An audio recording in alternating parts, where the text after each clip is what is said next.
जानते हैं कि एक अपराधी को किसी जमाने में मतलब किसी समय में 1952 से पहले एक हमारे यहाँ एक समुदाय हुआ करता था, उसको हम जराइम पेशा जातियाँ यानी अपराधी जनजाति अंग्रेजी में जिसको क्रिमिनल ट्राइब्स कहते हैं, जिसमें कि कंजर, सांसी, भाकू, बावरिया, नट, ये लगभग इस तरह की जाति, ये रेत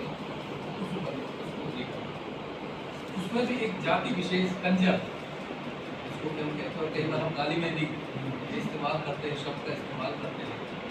ये मेरा तीसरा उपन्यास है। ये विवाद के बाहर भी इसकी पृष्ठभूमि।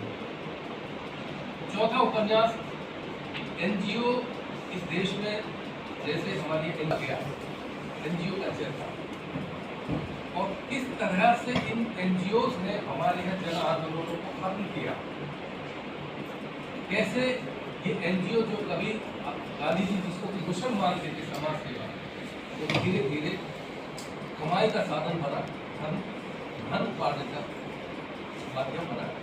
और इस एनजीओ की दुनिया में तीनों तरह के लोग इन्वॉल्व हैं।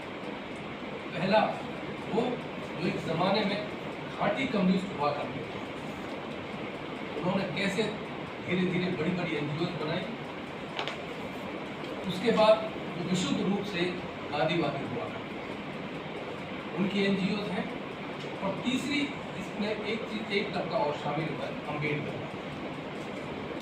मतलब मेरा कहने का मतलब है कि एनजीओ की दुनिया में ये तीन तरह के लोग सबसे ज्यादा भोगीला है। उसके बाद पांचवा मेरा उपन्यास हलालत है। इसका तो मैंने कहा कि वो आदर्श शैली की जॉर्डन की एक अदाकारा जो कि जीवित है, पिछला कुमारी शिकोहा बात की है उन पर था।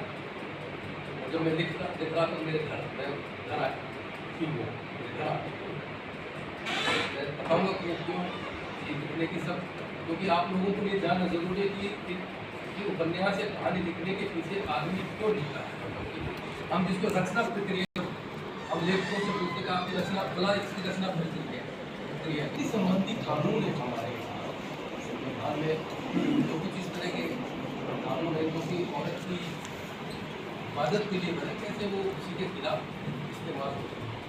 उसके बाद मेरा आठवां उपन्यास शकुंतली का छोटा सा उपन्यास है, 115-20 पेज का है, और जो कि आज की तारीख में सबसे 7 विश्वविद्यालयों के MA में पाठ्यक्रम में 7 तो महाराष्ट्र में एक मैंगलोर यूनिवर्सिटी में लगा हुआ है कर्नाटक में। और उसके अलावा उसके बाद मेरा 10वां उपन्यास खानसा और 11वां उपन्यास मैंने दिया हुआ है पब्लिशर को। उसकी भी संयोग से पृष्ठभूमि विवाद की है। या जो मैं बैठे हुए इस यूनिवर्सिटी के स्टूडेंट हैं रहे हैं आर्टिस्ट हैं, उनको मैंने पढ़ने के लिए दिया है, क्योंकि इस बार मैं कुछ उसमें उपयोग करने की कोशिश कर भारतीय के बीच में तो स्केच को उस उपन्यास का टाइटल रखा है मैंने कांस। कांस एक घास होती है तो किन्हीं दिनों में होती है, आप देखिए जंगल में उसको ढूंढते देखे हमारे यहाँ, उसके ऊपर सफ़ेद फूल तो बंगाल में बहुत हाँ इसके छान छप्पर बनते हैं और बंगाल में इसकी बड़ी महिमा है।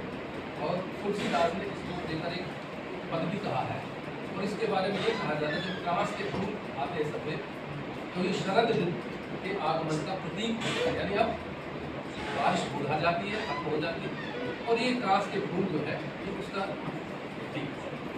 और इसकी जो पृष्ठभूमि है वो भी विवाद है।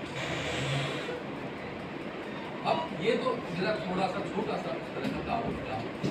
दूसरा ये कि मैं विवाद का रहने वाला हूँ, मेवात में गुम मेवात उसको हम कहते हैं बीच मेवात, यानी जो अभी पिछले दिनों 31 तारीख को जो हुआ था तो थोड़ा बाहर से कराया गया था, तो वहाँ का नहीं था कुछ भी, और हमें पता था कि ये होगा, हमें तो सब पता था, जो हम लोगों का अंदाजा था। तो वहाँ का एक कस्बा है नगीना, बिल्कुल नूह, अब तो जिला बन गया। नूह से मैंने ग्रेजुएशन की, बाकी मेरी पढ़ाई लिखाई पर फिर मैंने दिल्ली में इधर उधर से पढ़ाई लिखाई कर। ये मेरा थोड़ा सा हो रहा। और शुरुआत मैंने कविताओं से की, क्योंकि उर्दू हर हिंदी का आदमी लेखक बनने की कोशिश करता है तो उर्दू से करता है, कविता से करता हूँ, उर्दू कहानी शेर व शायरी से करने की कोशिश करता हूँ। ये मेरी मोटी मोटी समझ है।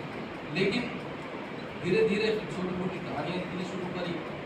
कहानियों के बाद जब एक उपन्यास लिखा, उपन्यास लिखने के बाद, काला पहाड़ लिखने के बाद एक बात बहुत स्पष्ट समझ में आ गई, बहुत जल्दी समझ में आ गई कि मेरा हाथ ना कविता में चल पाएगा ना कहानी में।